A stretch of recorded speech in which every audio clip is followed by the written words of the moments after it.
Wongeye guhabwa ikaze we mukunzi wa Click Rwanda, wibutse gukora subscribe nawe utarayikora ndakwibutsa kuyikora kugira ngo tujye tuba turi kumwe umunsi ku munsi. Uyu muri kumva ni Ryan Smith, iyi ni Click Rwanda.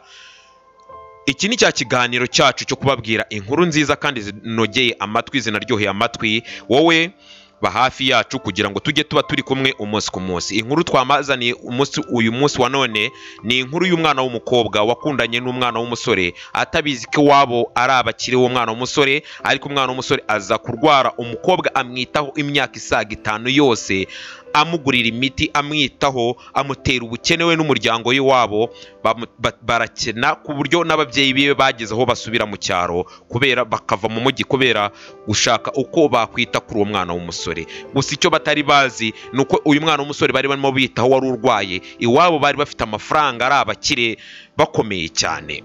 Adutangire.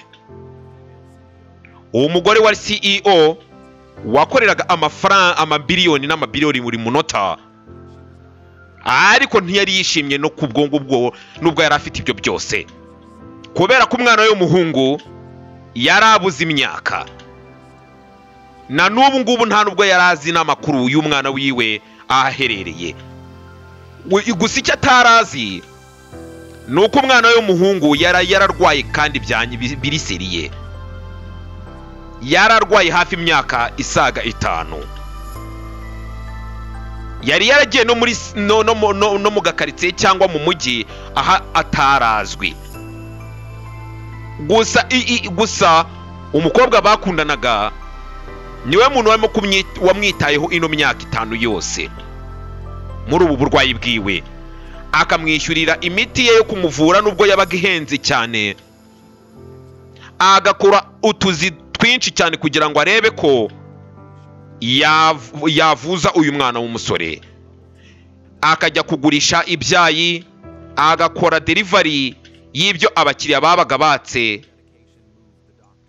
akagera no kuri muganga wahoraga umubwira yuko bitoroshye wa mwana we kugira ngo ubashe kwita kuri uyu musore urwaye. Naho yari atuyeho rwose kuhishyura byari bimugoye cyane, kugira ngo azabone n'udufaranga two kumufasha byabaga bigoye. Usibye abantu batazwi nyine bagendaga bahura nawe bakumva inkuru yiwe y'urukundo, n'abakiriya benshi cyane bamwe yagendaga agurishaho ibyo byayi yagendaga acuruza, bakagenda bamuha udufaranga twinyongera cyangwa twa dufaranga twa tips kugira ngo arebe ko hari icyo yakora. Umunsi umwe ubwo yari yagiye kugurisha icyayi kiwe na boyfriend wiwe wahoraga mu gatebe, umuvandimwe we ubwo yaje kugaragara aho ngaho uwo munsi, yagerageje kumubwira ngo boyfriend wawe muteretanye amezi mbere yuko arwara, ariko nta nubwo uzi uwariwe. Wagerageje kumwitaho hafi imyaka igera muri 5 yose. Ibyo birahagije pe, wakoze bihagije. Niyo wamureka ukamwihorera nta muntu wakurenganya yuko wamwihoreye kubera ko wamwitaho igihe kirekire. Gusa uwo mukobwa yabwiye umuvandimwe wiwe, amubwira ko ari we wenyine yakunze, nta wundi muntu yigize akunda. Rero aka kanya atari umwanya wo kumusiga ngo amwihorere ngo ajye ahandi, kuko nta nubwo azi icyo ahazaza hamuzaniye. Uko byagenda kose azamuhora iruhande kugeza ku iherezo. Umuvandimwe yarikanze aravuga ngo nyine nta kundi nimbora afashe uwo mwanzuro. Arangije amuhereza ikarita ya banki, aramubwira ngo iyi karita iriho miliyoni zisaga 6 z'amadolari. Miliyoni 1,200,000 ni ibyavuye ku babyeyi bacu, kubera ko batishimiye kubona ugumya ubabara ngo bagumye babyihanganire. Bagurishije inzu yabo yabafashaga gukora ibishoboka byose kugira ngo bagufashe kwishyura imiti y'umuhungu ya boyfriend wawe cyangwa umukunzi wawe. Ayandi 60,000 ni amafaranga bari barasevinze y'ubuzima bwacu, umukobwa mukumva ibyo ngibyo yaratunguwe kubera ko ababyeyi bari bamaje kugurisha inzu bari batuyemo, bafata n'amafaranga bari barasevingiye abana babo y'ubuzima bwose, barayamuhereza ngo amufashe kugira ngo yishyure imiti ya boyfriend wiwe. Yaribajije umuryango we wari umukoreye buri kimwe cyose. Umuvandimwe we aramukomeza aramubwira ngo nimba udashaka kuva kuri boyfriend wawe ngo umureke, rero ubu natwe twamaje kumufata nk'umugabo washatse umukobwa wacu. Ababyeyi be rero baracyamwibuka, ababyeyi bacu baracyamwibuka nk'umukwe wacu. Ndabiza azagera hakire namara gukira ashaka amafaranga. Ababyeyi bacu bo barimutse bajya mu cyaro, bavuye mu mujyi kubera ko bari bamaje kugurisha inzu bagiye. Nyuma yo kugurisha inzu yabo bari bafite mu mujyi, barimutse baragenda. Uyu munsi papa wiwe yari kuzuza imyaka 60 y'amavuko, papa uyu mwana w'umukobwa. Icyo yashakaga nuko mushiki wiwe afata akaruhuko k'umunsi umwe basi wonyine, akaza mu rugo akajya gusura ababyeyi, bakajya guseriburana n'umunsi mukuru wa papa wabo wari wageze yuzuza imyaka 60. Tugarutse mu cyaro aho ababyeyi bari barimukiye, papa we yatangiye kwambara ga ngo yitegure kujya gushaka amafaranga ajya gukora akazi k'ubwubatsi. Gusa umugore we yaramuhagaritse, aramubwira ngo reka ntago wasubira muri ako kazi kakubabaza cyane, ngo kandi wibuke ko uyu munsi ari umunsi w'amavuko wawe. Gusa papa yarahatirije. Ako kanya barimo guhatiriza, aramubwira ngo umwana wacu akeneye amafaranga yo kumwitaho. Rero nitudakorera n'udufaranga na dukeya biri buze kugenda gute ku mwana wacu? Muri ako kanya barimo baratongana, barimo bahatiriza, umukobwa nawe yarahageze. Bakimubona umwana yese apfukama hasi ku mavi imbere y'ababyeyi biwe, ararira cyane, agahinda karamurenga, ari mu buribwe bukomeye cyane. Mama araza mu giruhande, aramuhagurutsa aramubwira, mwana wanjye turi umuryango, kandi umuryango icyo ubeyeho ni ugufashanya. Muri ako kanya anti w'uwo mukobwa ye nawe yahise ahagera aho ababyeyi bari barimukiye. Ubwo yabonaga wa mugabo wicaye mu gatebe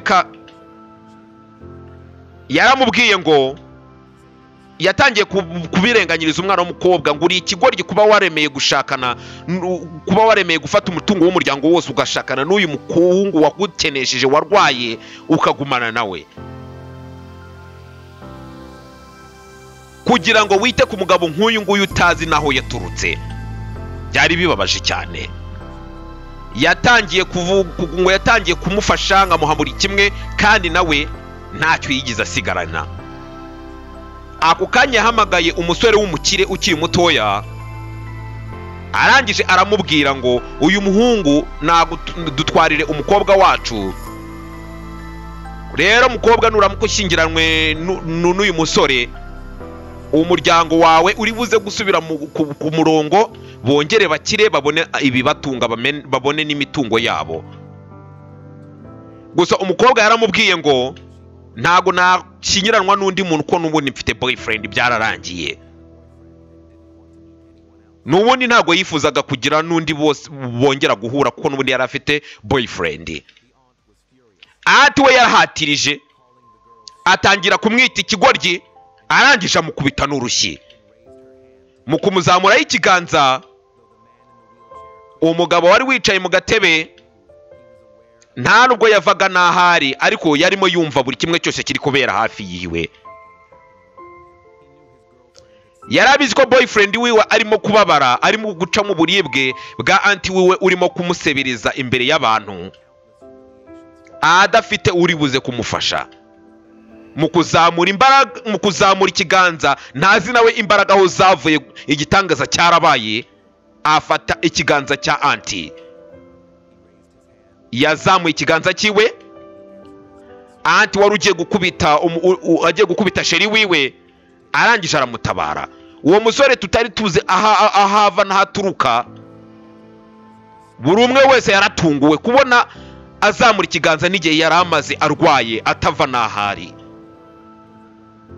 Umukobwa girlfriend we yarishimye, abona yuko boyfriend wewe akiza, azamuye ikiganza, yuzura ibyishimo, amufata mu kiganza. Umugabo arangije, uwo musore amureba mu maso, aramwitegereza, amurebana n'agahinda n'umutima ubabaye cyane. Aramubwira ngo njye nibuka buri kimwe. Yari azi buri kimwe, azi n'ibyo umukobwa yamukoreye kugira ngo abe akiriho na n'uyu munsi. Yaramubajije ngo ntiza telefone yawe, ubundi ahamagara mama wiwe.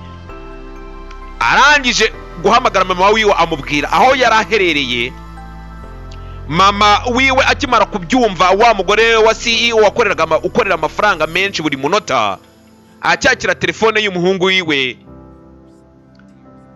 amarira y'ibyishimo yamusanze mu maso. Ako kanya yahise ahamagaza imodoka, ahita ababwira yuko agiye kujya kwifatira umwana we w'umuhungu, yamenya aho aherereye muri ako kanya.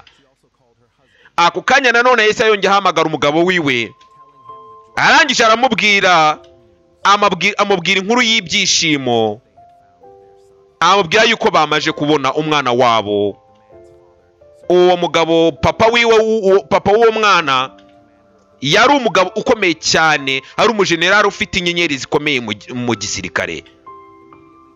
Ako kanya yahise atanga itegeko ryo guhamagaza indege yihutirwa kandi yayindi yihariye kujya kureba umwana wiwe. Ako kanya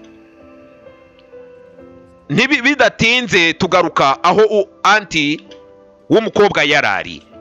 Wa musore mutoya w'umukire nawe yatangiye guseka wa boyfriend w'uwo mukobwa. Baraseka cyane kumenya yuko ngo ahamagaye ngo mama wiwe wumvaga arimo ararira cyane. Yaramubwiye ngo muva ahangaha mugende, mureke gukina imikino ahangaha wangiza amahirwe y'umwana w'umukobwa. Anti nawe yamugiriye inama, abwira uwo boyfriend w'umukobwa, ntago ugiye kurwanya umusore w'umukire ahangaha ufite amafaranga menshi, kubera ko papa wiwe ni vice perezida wa company ikomeye cyane, nawe ubwe ni department manager muri iyo groupe. Rero yarimo kumubwira ngo atandukane n'uwo mukobwa kugira ngo amushyingire uwo musore ufite amafaranga. Gusa icyo batari bazi, uyu mwana wari wicaye ahangaha yari umwana w'umugore ufite amafaranga menshi cyane, ufite company ikomeye. Icyo batari bazi, wa musore mutoya ufite amafaranga bari bazanyuje washaka gushyingirwa n'uyu mwana w'umukobwa wacu, yakuyeyo impapuro z'imitungo. Arangije abwira umukobwa ngo nimba wemera gushyingiranwa nanjye, inzu ni iyawe n'iyindi mitungo yose kandi myinshi. Gusa umukobwa yahise avuga ngo ni gute watinyuka. Yaramwangiye, arangije amubwira ngo nava ahangaha ave no ku nzu y'iwabo. Ako kanya uwo musore nawe yarabyanze, arahatiriza. Wa musore mutoya ufite amafaranga yaraje, ibyo bari bateguye byose ku meza araterura, arajugunya. Gusa uwo musore mutoya yaramubwiye ngo ndakuburiye wa musore we, wijya kure, kubera ko nta muntu uri buze kugutabara ninza kurakara.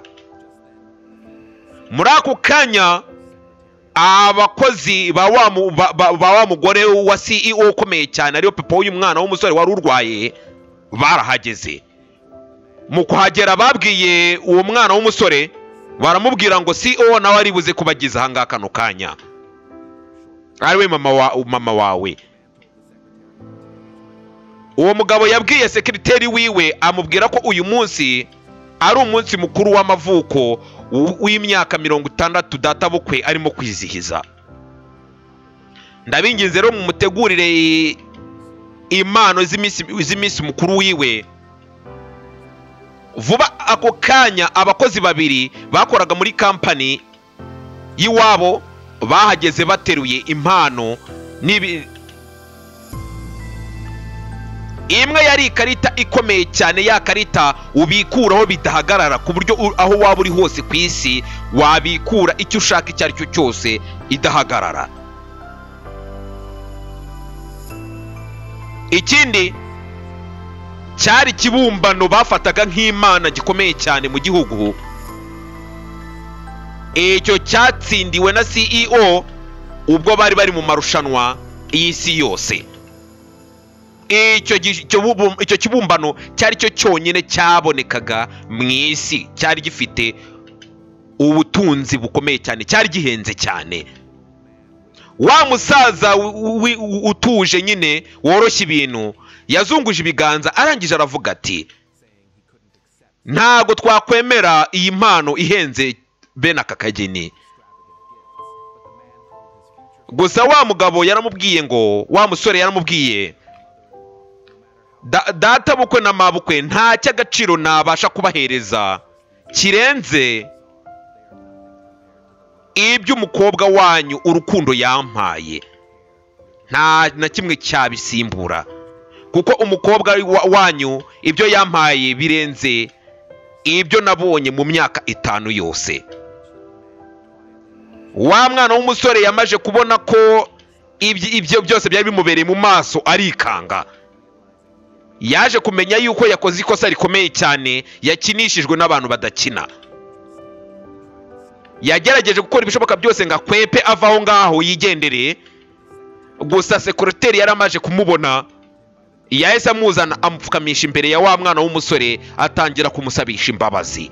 Ndabinginze rero mukore subscribe tubane mu zindi episode zikurikira, mu bindi biganiro, mu zindi story nziza ziryoshye kuri Click Rwanda. Uyu mwari kumwe ni Ryan Smith kandi ndabakunda cyane, tujye duhora dufashanya umunsi ku munsi. Ciao ciao, hasta la vista.